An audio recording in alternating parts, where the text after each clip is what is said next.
Historia de la literatura. Entonces, vamos a ir revisando, como ya le había dicho, el caso del nacimiento de la escritura a partir del 3000 antes de Cristo en Mesopotamia, y posteriormente vamos a ir viendo la Edad Media, moderna, contemporánea, hasta nuestros días entonces. Listo. Comencemos con este primer detalle, anótense. La literatura como tal, o la literatura universal en todo caso. Dentro de la literatura vamos a manejar una definición, anótese el título si quiere usted ahí, literatura universal o historia de la literatura, y la definición. Antes de revisar y entender los diferentes textos que vamos a ir revisando, anótese este primer detallito, vamos a ir explicándolo. La definición de la literatura universal tiene que ver con el arte de la expresión escrita o hablada. Eso había sido entonces la literatura como tal, compañero. Había sido el arte de la expresión. Ojo, le vuelvo a repetir, es el arte de la expresión escrita o hablada. Ahí está, arte de la expresión escrita o hablada. ¿Qué quiere decir esto? Que el caso de la literatura en todo caso puede ser tanto escrita o hablada. No se hace a un lado, por decir así, lo que va a ser la tradición oral. Vamos a ver ese detalle más adelante tal vez, en el caso de lo que es Bolivia justamente, la literatura desarrollada de forma hablada, oral y no escrita, ¿no? Ahora, dentro de lo que va a ser este arte de la expresión, este tipo de narraciones, vamos a decir, siempre van a aparecer dos formas. Puede ser escrita o hablada, uno, en prosa, o puede ser en verso. En el caso de la prosa, como está observando usted, ¿qué dice? Es la forma de expresión no sujeta a las reglas del verso. Es decir, tal como nosotros apuntamos cuando estamos en cualquier tipo de clase, sea una materia teórica, lo que hacemos es tomar el cuaderno, empezar a anotar desde un punto, desde una línea, de la derecha hacia la izquierda, constantemente, o de la izquierda hacia la derecha, perdón, y vamos apuntando todo lo que estamos entendiendo. Entonces, eso es la prosa. Aparecen expresiones, como le vuelvo a repetir, narraciones en la Edad Antigua de forma que puede aparecer simplemente como prosa, en la Edad Media también, en la Edad Moderna más, en la Edad Contemporánea muchísimo más. Casi todo se escribe en prosa. O puede ser en verso también, dice. Principalmente los textos más antiguos siempre han aparecido en verso y poco a poco se han ido haciendo más textos en prosa que en verso. En la actualidad sabemos que existe la poesía, pero es uno de los modos de expresión de la literatura, pero no es el más usual, por decir así. ¿Qué dice el verso? Es la palabra o conjunto de palabras sujetas a medida y cadencia o solo a cadencia. Entonces, tiene diferentes características también el caso de el verso en textos o expresiones narrativas. Ahí está. La prosa y el verso, entonces. Para tener un ejemplo acerca de lo que es la prosa y el verso, justamente vamos a ver este detallito que están observando ustedes.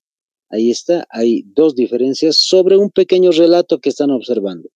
En el caso de la prosa pueden observar, dice, en lo alto de esa montaña hay un hermoso toro que tiene una campana colgada del cuello. Entonces esa es la manera como es que la exponemos en prosa, a diferencia que lo colocamos en verso. Fíjense lo que está en rojito, es decir, los ritmos que va a tener, vamos a decir, el verso. En la cima de aquel cerro está un hermoso becerro, de cuyo cuello cuelga un sonoro cencerro. Entonces tiene diferentes formatos, como usted puede ver, o ustedes, compañeros, pueden ir viendo, y esa es la diferencia que vamos a ir revisando también a lo largo de todo lo que va a ser la literatura en historia. Ahora, no solamente nos vamos a quedar con esta primera definición, que hemos dicho es el arte de la expresión escrita o hablada, sino vamos a revisar una de la misma Real Academia Española, que es la que nos da parámetros para entender este tema. Anótense ahí, expresión artística que se basa en el uso del lenguaje. Es un poquito más técnico, por decir un poquito más complejo, si ustedes quieren, pero no deja de decir casi lo mismo. El arte de la expresión escrita o hablada. Expresión artística que se basa en el uso del lenguaje. Ahora, el lenguaje es un poco más profundo en el sentido de que hemos visto diferentes funciones del lenguaje. Por ejemplo, la poética, que hemos mencionado hace momentos atrás, el verso. Pero puede haber en formatos, como ya hemos dicho, referencial, simplemente una narración escrita sin ningún tipo de emoción. O las emotivas, que de alguna forma pueden meternos a lo que va a ser justamente el drama o la épica, que son datos que vamos a ir revisando posteriormente. Entonces, como están viendo, cuando dice es el uso del lenguaje, entonces nos lleva a un terreno un poquito, como les vuelvo a repetir, un poquito más profundo, sobreentendiendo y recordando todo lo que ya hemos visto nosotros en el lenguaje.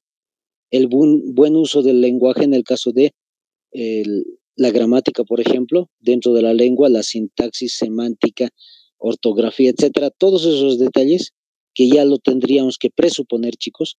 Entonces es un dato un poquito más complicado, un poco más complejo el caso del uso del lenguaje en esta definición de la Real Academia Española. ¿Qué más nos dice? Puede decirnos también una segunda forma de entender, es la ciencia que estudia las obras literarias. Fíjense, cuando decimos literatura, no solamente estamos diciendo que tú escribes un texto, ya sea en verso o en prosa, sino que te está diciendo que también estudia las obras literarias en general. Es decir, una especie de listado de obras literarias que nosotros tenemos desde la Edad Antigua, media, moderna, pasando, incluso especificando lo que les decía en obras de Latinoamérica y específicamente de Bolivia. Entonces se puede hacer una especie de cronología y no solamente eso, sino una especie de subdivisiones acerca de lo que es la literatura y principalmente obras literarias. Si hablamos de obras literarias, estamos hablando específicamente no solo de las obras como tal, sino de los autores también de las obras literarias. Y tercer detalle, ¿qué dice? ¿Qué más entendemos por literatura? Asignatura de colegio o de universidades, ¿no? Entonces eso ya es sobreentendido. Hemos pasado en algún momento, hemos cursado el tema de la literatura como una materia, pero para mí me parece que las dos primeras definiciones de la Real Academia Española son las más adecuadas para entender lo que es la literatura, compañeros. No se olviden entonces, es una expresión escrita o hablada, como ya hemos dicho al inicio, pero también es una expresión artística, en este caso, del uso del lenguaje, o estudia todas las obras literarias.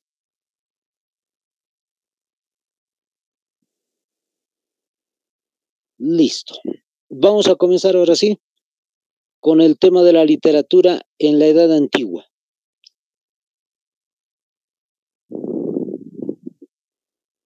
En algún momento vamos a ir revisando algunos datos específicos. Quiero que lo vayan anotando siempre, tomando nota, chicos. Vamos a comenzar con esta pequeña introducción de lo que es la Edad Antigua en el contexto de la historia universal, para que entendamos después qué es lo que se desarrolla en lo que va a ser la literatura. Entonces aparece la Edad Antigua a partir del 5000 antes de Cristo y termina el 476 después de Cristo. La mayoría de los historiadores especifican la Edad Antigua entre estas dos fechas. Fíjense, el 5000 antes de Cristo es el paso del salvajismo hacia la civilización. Entonces, si ustedes van tomando nota, espero que sí. No se olviden que el 5000 antes de Cristo, por si acaso, ojo, aproximadamente, no es un dato cerrado, es decir, no es que el 5000 antes de Cristo toditas las culturas se han cambiado a civilizadas, no, sino que a partir del 5000, otros pueden ser un poquito más antes, otros pueden ser después. Estoy hablando del 5500, del 6000 o incluso del 3000, 4000. Se ha desarrollado, dice, ese paso de salvajismo hacia la civilización. ¿Qué entendemos por salvajismo? Entendemos que las personas eran nómadas, iban de un lugar a otro constantemente. Entonces, a eso le llamamos nosotros salvajismo. Característica de la civilización, todo lo contrario. Ya las personas no son nómadas, es decir, no van de un lugar a otro. Civilización significa que son sedentarios, que están en un lugar en específico y se quedan ahí en ese lugar. Entonces, ha ocurrido ese paso, dice, ese trance de salvajismo hacia civilización en el año 5000 aproximadamente. Pero, aparte de especificar que unos son nómadas y los otros son sedentarios, hay que especificar por qué motivos ha cambiado de salvajismo a civilización. ¿Cuál es el puente por el cual van a pasar muchas culturas a ser civilizadas? Y anótense, y esto es bien importante, la escritura. La escritura. Subrayen. Entonces, a partir del año 5000 y más adelante, el 3100 o el 3000 antes de Cristo, va a aparecer lo que se va a llamar la escritura. Esta escritura, compañeros, es la pieza clave de entender cómo pasa del salvajismo hacia la civilización. En otras palabras, cultura que tiene escritura es civilizada. Cultura que no tiene escritura, pues no ha alcanzado el nivel de civilización. Y ese detallito es bien importante porque la mayoría de las obras literarias que vamos a revisar hoy desde la Edad Antigua son justamente escritas, son arte de expresión que hemos dicho hace momentos atrás, pero en este caso específicamente escritas. Es decir, sí existía en la Edad Antigua, en la época del salvajismo, lo que va a ser la expresión hablada, lo que les decía la tradición oral, sí existía, pero a medida que se ha ido desarrollando la escritura, pues lo oral se ha ido, por decir así, descuidando y se ha quedado justamente en quedarse con lo escrito. Entonces, las diferentes obras que les voy a mencionar van a ser justamente escritas y no orales. ¿Cuándo termina la Edad Antigua? Como dice, el 476 después de Cristo. Es la caída del Imperio Romano de Occidente. Para que entendamos un poquito, les doy un panorama un poquito general de lo que es la Edad Antigua a partir del inicio. Las primeras civilizaciones en desarrollarse como tales con escritura van a ser entonces Mesopotamia, anótenlo por si acaso, Mesopotamia, China. Esas dos son las principales y más antiguas civilizaciones que ha tenido el planeta, por decir así, ¿no? Mesopotamia, por si acaso queda en Oriente Medio, es lo que hoy conocemos como Irak, Irán, Siria. Y en el caso de China, pues es la actual China, la República Popular de China, en Asia. Luego vienen otros dos culturas, dos civilizaciones importantes, anótense, van a ser Grecia y Egipto. Grecia y Egipto. En el caso de Egipto, por si acaso, dentro de la cronología muchas veces se la coloca como la tercera civilización más antigua, ahí en el África, en el norte de África. Pero curiosamente hay algunos historiadores, antropólogos que dicen que Grecia es un poquito más antigua que el caso de Egipto. Dicen, hay una pelea, una disputa en realidad entre autores que dicen, autores de historia, antropología, dicen que Grecia es del 3000 antes de Cristo, pero hay algunos que dicen incluso el 4000, un poquito más antiguo que Egipto mismo. Listo, vamos con el otro detalle. Anótense el Valle del Indo. El Valle del Indo. Cuando decimos el Valle del Indo, estamos hablando cerca de la India, cerca de lo que es Pakistán.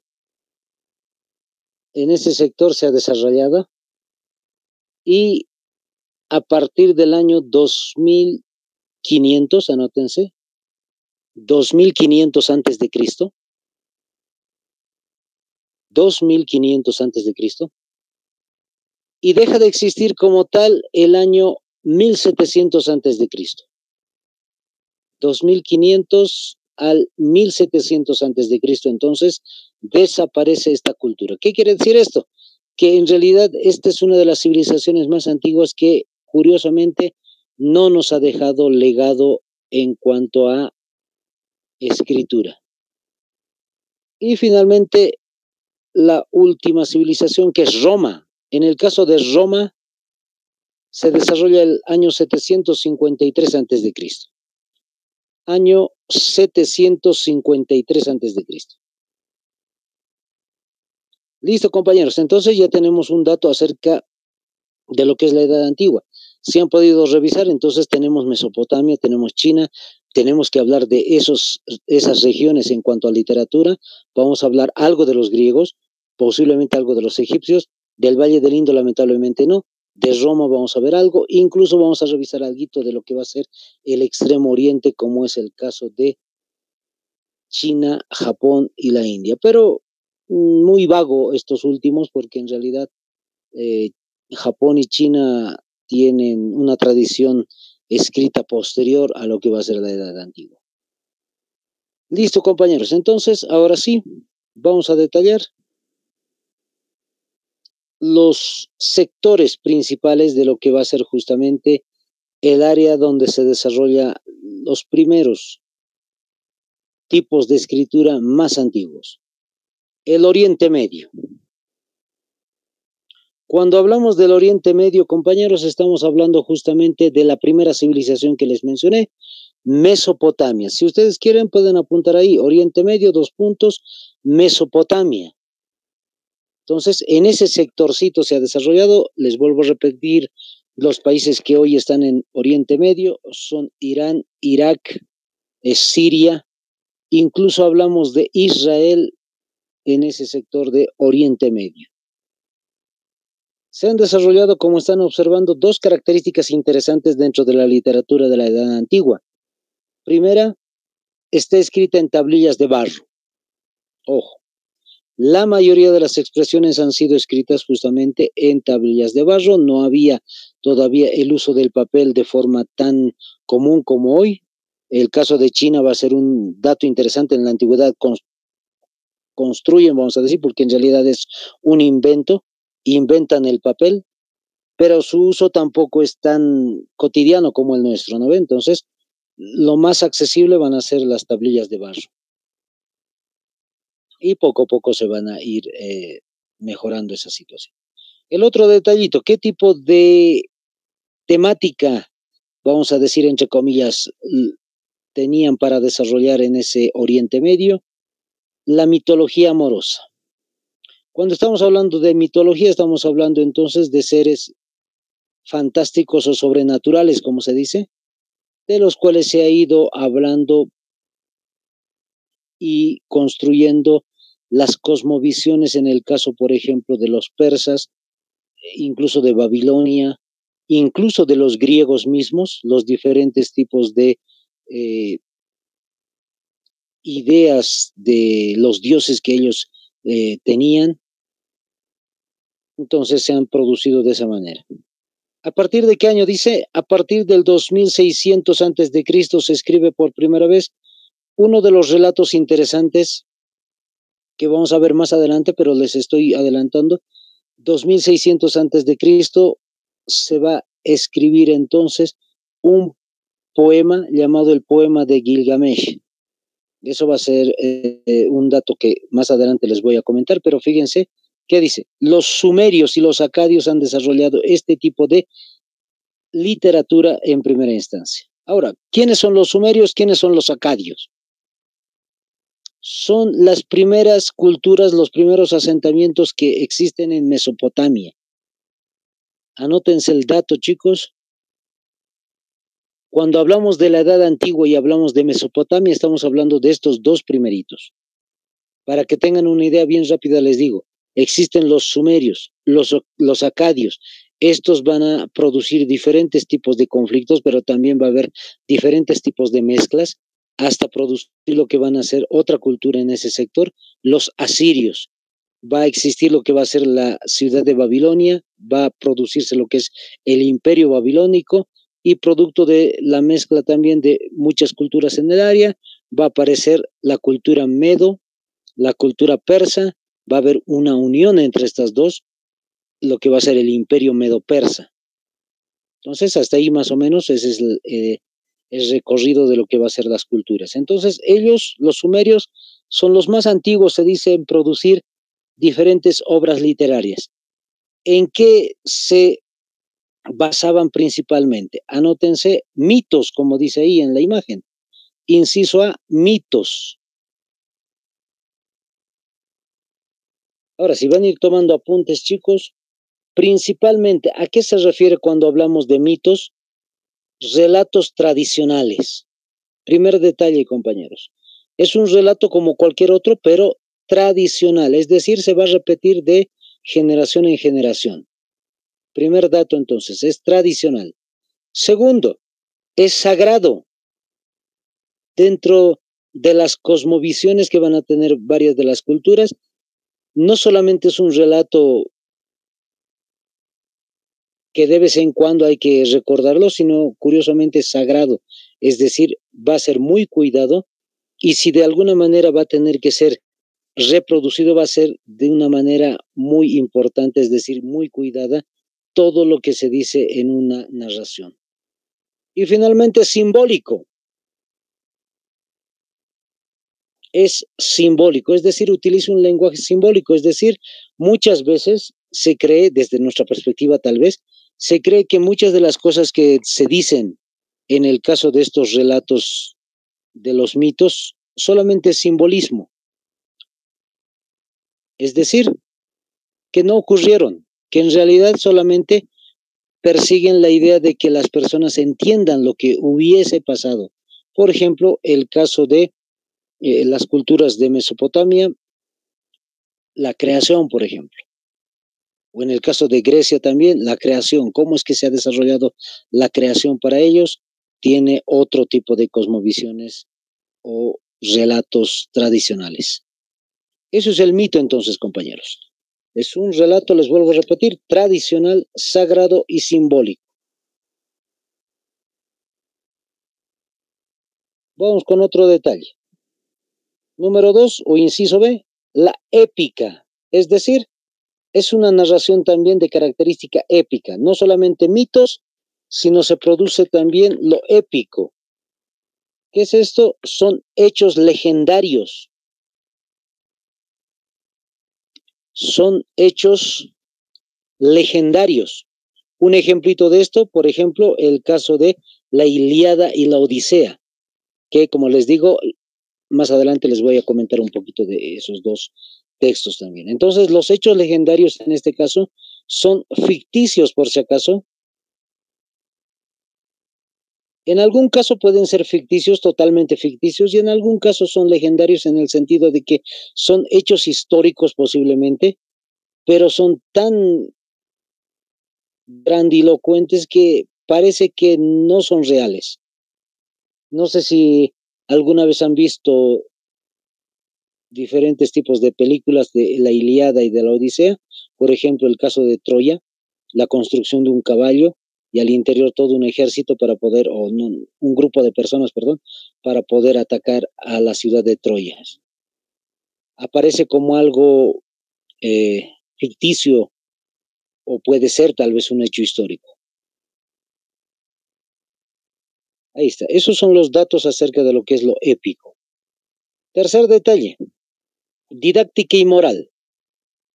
En el caso de lo didáctico y moral, estamos hablando de acciones pedagógicas. Es decir, son narraciones, pero con acciones pedagógicas. Y lo más importante, entre paréntesis pueden colocar, moralistas. Es decir, que tiene diferentes tipos de valores para poder hacer entender en una narración qué es lo que una persona debería de hacer y qué es lo que no debería de hacer. Entonces, ese es el tipo de relatos que se han desarrollado en el caso del Oriente Medio. Les vuelvo a repetir, mitos, épica y didáctica y moral. Listo, compañeros, vamos con el otro detalle. La antigua India.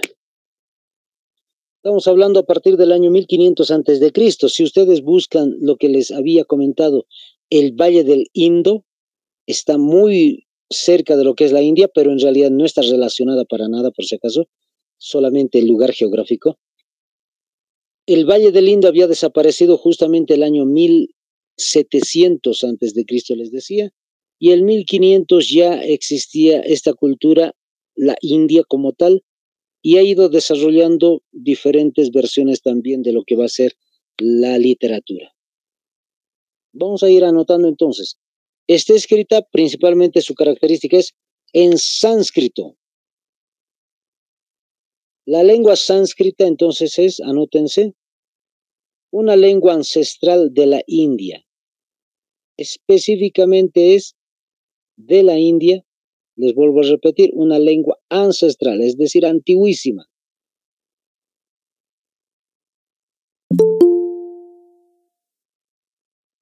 Ahora, lo interesante de la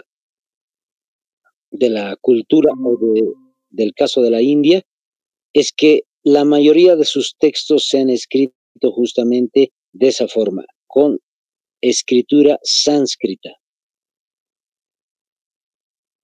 ¿Qué formatos tiene? Uno, anótense, que no lo anoté lamentablemente, anótense el Rig Veda, del cual creo que vamos a hablar igual de todos modos, el Rig Veda. Es una forma de escritura, en este caso son himnos, principalmente son himnos en los cuales se relata diferentes tipos de temas.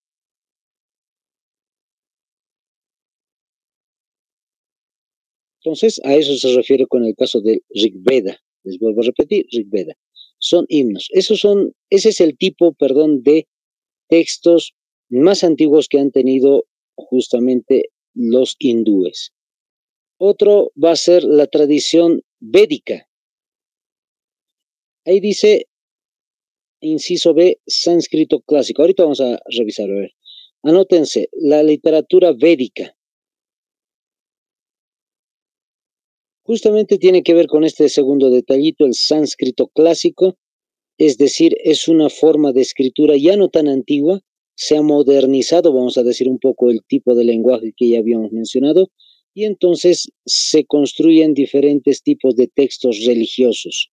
Anótense, cuando estamos hablando de la literatura védica, estamos hablando de textos religiosos de la India. Textos religiosos de la India. Justo cuando se ha ido desarrollando este tipo de narraciones, este tipo de formatos religiosos, es que apareció justo el sánscrito clásico, y entonces la mayoría de estos textitos van a tener de esa manera justamente su formato, con ese tipo de escritura sánscrito clásico. ¿Qué más han tenido? La épica. Vamos a hablar ahora sí de la literatura épica, que es, como ya dijimos, relatos, pero de seres sobrenaturales o seres fantásticos en este caso, con algún tinte religioso, principalmente religioso. En el caso de la India, pues como tienen hasta el día de hoy alrededor de no sé cuántos dioses, miles y miles de dioses ahí en su territorio, pues esta tradición viene de ahí justamente, de hablar de seres sobrenaturales que se han ido desarrollando en el caso de la historia hace varios años. Ahí está, ese es un poquito el caso de la literatura en la India en la antigüedad.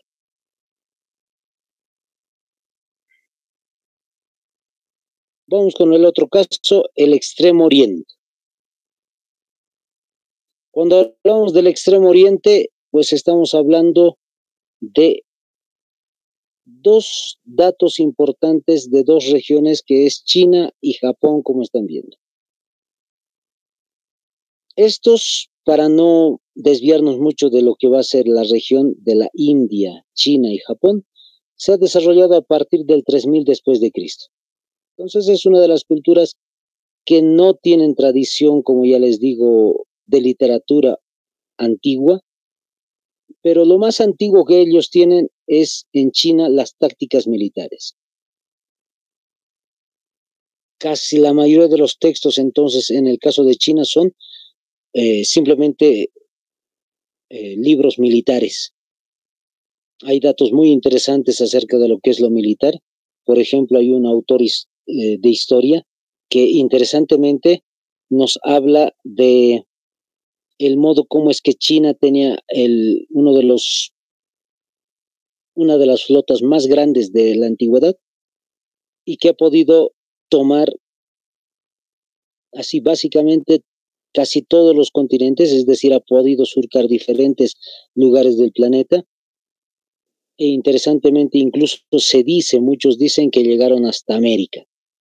Entonces, más o menos, para que tengamos una descripción de lo que ha sido China en la antigüedad, principalmente basado en lo que ha sido su flota marina, de lo que ha sido el comercio internacional para China, y por ese detallito se habla de las tácticas militares también, porque en muchos lugares China ha sido uno de los pilares fundamentales, una de las potencias mundiales en la antigüedad.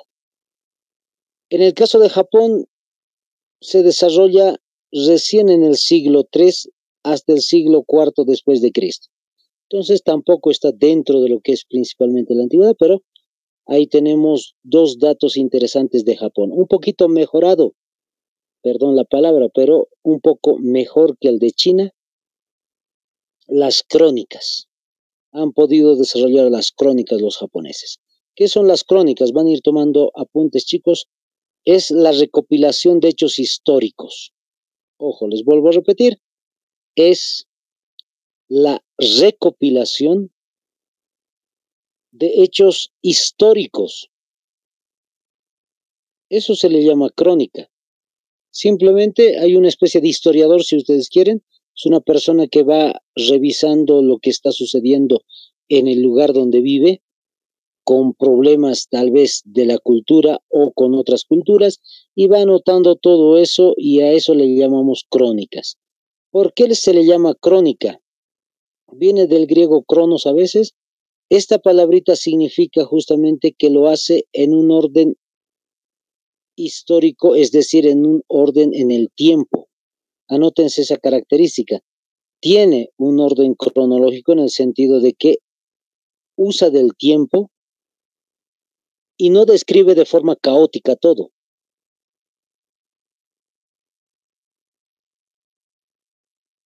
Es decir, dependiendo los años en los cuales ha ido sucediendo cada detalle, lo va anotando justamente con fechas, si quieren ustedes, para no olvidarse.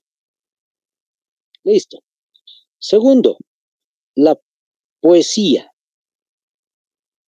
En el caso de la poesía, también los japoneses han hecho uso interesante de este tipo de escritura que ya hemos mencionado y les hago recuerdo un poquito de lo que hemos visto al inicio.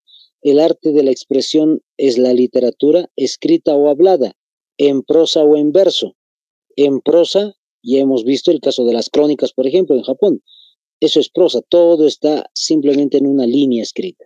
En el caso de la poesía, pues en versos.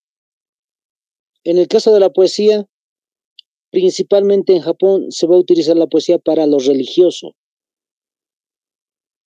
no para otro tipo de temas que hoy por hoy, por ejemplo, tenemos mucho en cuenta. Puede ser simplemente el día, el amanecer, el amor, la amistad, etcétera. En el caso de Japón se lo utilizaba de forma religiosa simplemente. ¿Quiénes son los que podían leer la poesía o si quieren recitarla? Los rapsodas. Anótense ese término interesante, los rapsodas.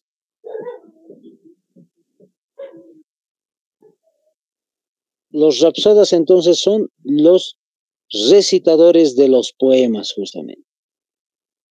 Y ese es el papel principal que ellos tienen.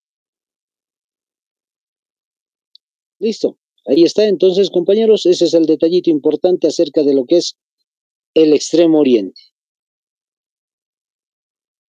Vámonos a lo que es, perdón que lo diga, más importante porque es en parte la base de la literatura. Hemos ido viendo Oriente Medio, es un poco más antiguo, los sumerios, el caso de la India en la antigüedad, los textos religiosos, el Extremo Oriente, China, Japón principalmente, y ahora sí vamos a lo que nos interesa en el caso de Europa. Grecia y Roma. En el caso de Grecia, como pueden ver, el primer detalle que estamos observando en textos de literatura ya definidos es la Ilíada y la Odisea. El escritor, ustedes ya saben, Homero, es uno de los principales personajes acerca de lo que va a ser la escritura más antigua de los griegos, la Ilíada y la Odisea. Son obras entonces ficticias, de algún modo, podemos decir mitos con una mezcla de épica, porque cuando hemos dicho los mitos son temas o relatos tradicionales sobre seres sobrenaturales y la épica son héroes legendarios, entonces está mezclado. Los que han podido ver alguna vez o han leído por alguna vez la Ilíada y la Odisea, pues se acuerdan justamente de esos tipos de temas. Hay diferentes tipos de personajes, como el caso de los cíclopes, por ejemplo, o reyes como Agamenón que van peleando en el caso de la guerra de Troya, que van combatiendo, tienen diferentes tipos de soldados principales en los cuales hay personajes legendarios casi fantásticos. En el caso de la poesía en Grecia, es una de las cosas más interesantes porque los griegos han utilizado textos tan antiguísimos en verso para poder desarrollar su mitología. Ellos han ido desarrollando su cosmovisión, su cosmología, justamente en cuanto a lo que va a ser la poesía, todo en verso. Es decir, contaban cómo se ha creado el universo, la tierra y demás, todo en verso. Ahora, hay tres formatos de lectura de la poesía para los griegos. Vamos a anotar esos detallitos, compañeros. El primero es la lírica. Les vuelvo a repetir, es lectura de la poesía y la primera se llama la lírica. ¿Por qué se llama lírica? Al ladito van a colocar este detalle. ¿Por qué se llama lírica? Porque es cantada, así literalmente, compañeros. Las poesías son cantadas con una lira o con un arpa. Entonces tiene una especie de tonalidades, si quieren ustedes, al momento de desarrollar la recitación del poema. Están cantadas con una lira o con un arpa. Eso es la lírica. En el segundo caso, la dramática. Hay otro formato, de poder leer los poemas y se llama dramática, les vuelvo a repetir. Cuando decimos dramática, principalmente, compañeros, es casi teatral, es decir, para que me entiendan mejor con esta palabrita, es representación del poema. En el primero, la lírica solamente es cantada. En el segundo, se representa el poema. Casi es una especie de actuación, si quieren ustedes. Una especie de casi ópera, si quieren ustedes. No sé si alguna vez han visto la ópera. La gente sale, tiene un escenario, tiene una vestimenta y sale cantando y hablando o contándonos los versos de alguna manera. Ahí está, teatral. Siguiente, la última, épica. La épica en este caso es netamente narrativa, es decir, no hay ningún tipo de representación, tampoco tiene que ser cantada, simplemente es contada, narrativa, la épica. Les vuelvo a repetir los tres, la lírica, la dramática y la épica. Espero que vayan tomando nota, compañeros, de este detalle, porque más adelante vamos a ver los géneros literarios, entonces tienen que ver con eso. Les vuelvo a repetir, la lírica es cantada, la dramática es representada y la épica simplemente es contada, narrada nada más. Listo, ese es el detallito número 2 de Grecia. Vamos al tercero, el teatro. que principalmente, como ya les dije, es representación de un escrito. En este caso ya no de un poema, puede ser de un poema, pero también de un texto literario en prosa. Y a eso se le llama el teatro. Uno de los mayores y más importantes representantes, como están viendo, es Esquilo y también está Sófocles, que son dos personajes importantísimos en la Grecia antigua. Esquilo, por ejemplo, ha escrito lo que va a ser Edipo Rey, Electra. Entonces son autores de fama importante. Vamos con el siguiente, la comedia. En el caso de la comedia, no es lo que nosotros entendemos en la actualidad como si fuera un chiste. Es decir, a veces mal utilizamos los términos y decimos comedia como si fuera una especie de teatro burlesco o alguna cosa así. No, en realidad comedia, ¿qué significa, chicos? Anótense. Es escribir sobre la vida cotidiana. Es escribir, les vuelvo a repetir, sobre la vida cotidiana. Punto aparte. Ahora, en el caso de la comedia tiene un detalle interesante. También puede ser representativa, es decir, se puede representar la comedia, pero si están viendo el estilo, no son chistes, sino simplemente es lo que nosotros observamos habitualmente, cada día. Y a eso se le llama entonces comedia. Otra cosa va a ser también el caso de los autores. Aristófanes, por ejemplo. Anótense, es uno de los personajes más importantes en la comedia griega, Aristófanes. Otro personaje importante, Menandro. Menandro es uno de los autores importantes dentro de la comedia, Menandro. Y finalmente, Eurípides. Eurípides. Listo. Esos son los personajes, autores más importantes de la comedia. Vámonos al caso de Roma. Como pueden ver en la literatura romana tenemos entonces una especie de imitación de los griegos en realidad, con algunos detalles que van a ir cambiando un poquito. Es decir, les vuelvo a repetir, cuando decimos inciso A, literatura, imitación, estamos diciendo todos los géneros que ya hemos visto de los griegos. Es el caso de la literatura tal como es, poesía, teatro, comedia. Los representan tal como es, el tipo de estilo no ha cambiado para los romanos. En el segundo, en el inciso B, drama cómica. Ahí sí es algo diferente. Como dice, es literalmente un drama, es decir, es una representación, pero cómica. Es decir, ahora sí es de chistes, sátiras, es decir, en el sentido de que puede ser algo muy gracioso. Y en el tercero está justamente la sátira. ¿Qué es este último género, este nuevo, vamos a decir, muy diferente en realidad a los griegos? Es una composición de diversos temas, es una forma, si quieren ustedes, de abordar temas, pero desde una crítica. Eso quiero que anoten, chicos. Es igual una narración como cualquier otra, pero principalmente es una crítica.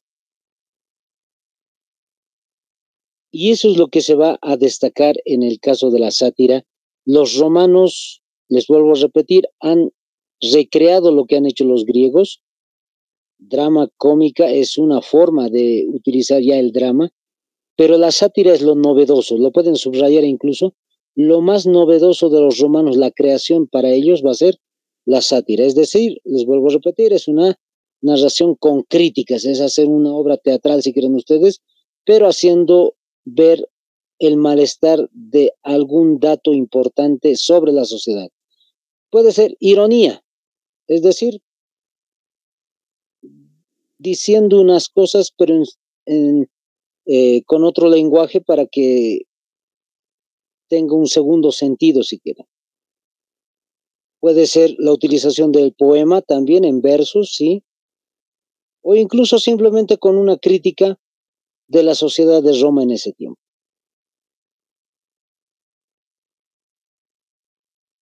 Listo.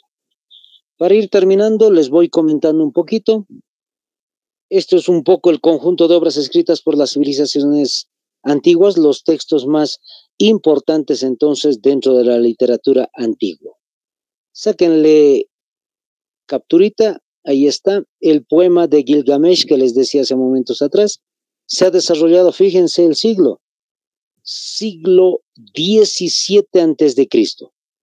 Estamos hablando que esto principalmente ha sido una obra de los sumerios. Anótense entre paréntesis ahí al ladito si están anotándolo.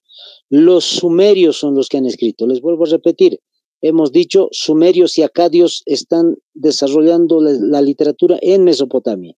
Entonces los sumerios son los que han desarrollado este poema. ¿Qué más tenemos?